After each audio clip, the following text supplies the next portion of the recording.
ఒక షార్ట్లో నిత్య చెప్పింది కదండి మేము హైదరాబాద్ వెళ్తున్నామని. సో హైదరాబాద్ వెళ్ళిన తర్వాత ఫస్ట్ డే మేమైతే నెహ్రూజీ జూ పార్క్ అయితే చూసాము.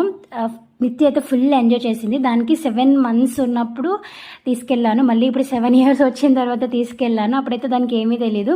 బట్ పిల్లలు ఉన్నప్పుడు ఖచ్చితంగా జూ పార్క్ అయితే చూడాలండి, వాళ్ళు బాగా ఎంజాయ్ చేస్తారు. ఒక 5 years దాటిన పిల్లలతో వెళ్తే వాళ్ళకి అన్ని తెలుస్తాయి ఏంటి అనేది.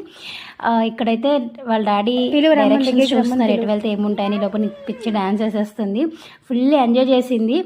ఆనందంతో కొంతసేపు అయితే బాగానే నడిచిందండి. దాని తర్వాత పాపం దానికి కాళ్ళు నొప్పి వచ్చాయి. ఇంకా వాళ్ళ డాడీ ఇలా ఎత్తుకొని తిప్పారనమాట చాలాసేపు. డాడీస్ ఉంటే అంతే కదా, నాకు వీళ్ళిద్దరిని చూస్తే భలే అనిపిస్తుంది. ఇంకా దాని తర్వాత ఫుడ్ కోసం ఆగాము. అది వచ్చేసి మసాలా పూరి అండ్ మేము వచ్చి పావు బాజీ ఆర్డర్ చేసుకున్నాము. మొత్తం అంతా నడుచుకునే తిరిగాము. లాస్ట్లో ఈ ట్రైన్ ఎక్స్పీరియన్స్ కూడా చేద్దామని చెప్పి టాయ్ ట్రైన్ కూడా ఎక్కామండి, అది కూడా చాలా బాగుంది. సో అంతే, ఇంకా వీడియో నచ్చితే లైక్ చేయడం, సబ్స్క్రైబ్ చేయడం మర్చిపోవద్దు. Thanks for watching.